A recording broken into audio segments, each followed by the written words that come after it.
নমস্কার, সুপ্রভাত। আপনারা দেখছেন এই সময় ডিজিটালের ফেসবুক লাইভ, আর আপনাদের সঙ্গে আমি পৌলমী নিয়ে চলে এসেছি আজকের ওয়েদার আপডেট। কেমন থাকবে এক দিনভর আবহাওয়া, কোথায় কোথায় বৃষ্টিপাতের সম্ভাবনা রয়েছে তারই আপডেট দিতে চলে এসেছি আমি।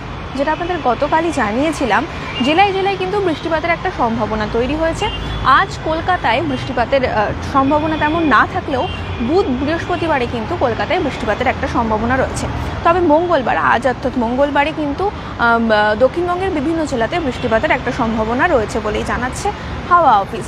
আর সেই সঙ্গেই এই বৃষ্টিপাতের সঙ্গেই কিন্তু তাপমাত্রার পারদও কিন্তু এক লাফে বেশ কিছুটা বাড়বে বলেই জানিয়েছে হাওয়া অফিস। এমনকি 17-18 ডিগ্রিতেও পৌঁছে যেতে পারে শহর কলকাতার তাপমাত্রার পারদ।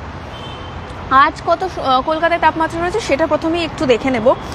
আজকে কিন্তু শহর কলকাতার তাপমাত্রাও বেশ কিছুটা বেড়ে গেছে। দিনে রাতের তাপমাত্রা অর্থাৎ সর্বনিম্ন যে তাপমাত্রা সেটা কিন্তু গতকাল যেটা 13.6 ডিগ্রি সেলসিয়াস ছিল, সেটা কিন্তু এক লাফে বেড়ে 16 ডিগ্রিতে দাঁড়িয়ে রয়েছে। আজকে শহর কলকাতায় সর্বনিম্ন তাপমাত্রা রয়েছে 16 ডিগ্রি সেলসিয়াস এবং সর্বোচ্চ তাপমাত্রা রয়েছে 25.4 ডিগ্রি সেলসিয়াস। যেটা কিন্তু সর্বোচ্চ তাপমাত্রা যেটা রয়েছে সেটা কিন্তু 1 ডিগ্রি স্বাভাবিকের থেকে কিন্তু 1 ডিগ্রি কম রয়েছে, এবং সর্বনিম্ন যে তাপমাত্রা রয়েছে কিন্তু সেটা কিন্তু স্বাভাবিকের থেকে 1 ডিগ্রি বেশি রয়েছে। বাতাসে জলীয় বাষ্পের পরিমাণ রয়েছে সর্বনিম্ন 32% এবং সর্বোচ্চ 92%। এই গেল তাপমাত্রার কথা। এই তাপমাত্রা যেটা আপনাদের বললামই প্রথমেই, যে তাপমাত্রার পারদ কিন্তু আগামী কয়েকদিনে আরও বেশ কিছুটা বাড়বে। তবে এই উইকেন্ডে কিন্তু আবারও একটা হাওয়া বদলের সম্ভাবনা রয়েছে।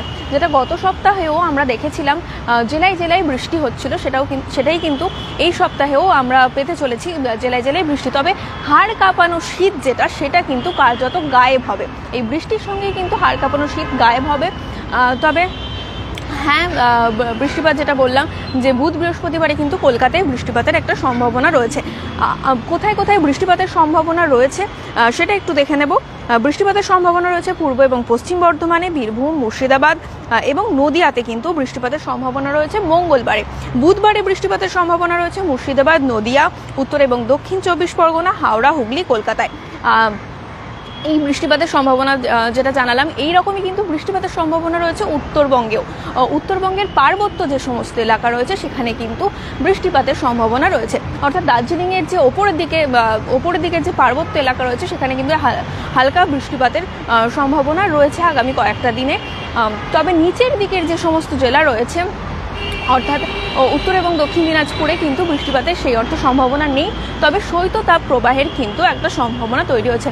জাঁকিয়ে কিন্তু শীত পড়তে চলেছে উত্তরবঙ্গের নিচের দিকে যে সমস্ত জেলাগুলো রয়েছে সেইগুলোতে।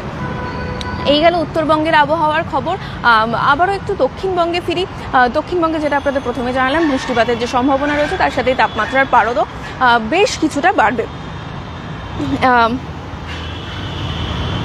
উত্তরবঙ্গের কিন্তু সিকিমে কিন্তু একটা তুষারপাতের সম্ভাবনা রয়েছে। উত্তরবঙ্গে না, সিকিমে কিন্তু তুষারপাতের সম্ভাবনা রয়েছে। কিন্তু উত্তরবঙ্গের যেটা বললাম দার্জিলিংয়ে বৃষ্টিপাতের সম্ভাবনা রয়েছে। এই গেল উত্তরবঙ্গের আবহাওয়ার খবর। উত্তর থেকে দক্ষিণবঙ্গ সমস্ত জায়গাতেই কিন্তু বৃষ্টিপাতের সম্ভাবনা রয়েছে। তবে উত্তরবঙ্গের পার্বত্য এলাকাতে বৃষ্টিপাতের সম্ভাবনা রয়েছে। এই গেল আবহাওয়ার আপডেট। এবার একটু ট্রাফিক আপডেটের দিকে নজর রাখবো। সকাল থেকেই কিন্তু শহর কলকাতার যান চলাচল স্বাভাবিক রয়েছে। আজ দিনভর কোথায় কোন মিটিং মিছিল রয়েছে তার জন্য বিস্তারিত জানতে অবশ্যই আপনারা কলকাতা ট্রাফিক পুলিশের ফেসবুক, টুইটার ফলো করতে পারেন, সেখানে বিস্তারিত পেয়ে যাবেন। এছাড়াও দেশ থেকে দুনিয়ার যাবতীয় খবরের আপডেট পেতে অবশ্যই আপনাদের নজর রাখতে হবে এই সময় ডিজিটালে। আমাদের লাইক, ফলো, শেয়ার, সাবস্ক্রাইব করতে ভুলবেন না। ফেসবুক, টুইটার, ইনস্টাগ্রাম, টেলিগ্রাম, এছাড়াও আমরা রয়েছে হোয়াটসঅ্যাপ চ্যানেলে, ইউটিউবে। এছাড়াও সমস্ত রকমের যাবতীয় ভিডিও দেখতে হলে অবশ্যই নজর রাখুন টাইমস XP বাংলায়।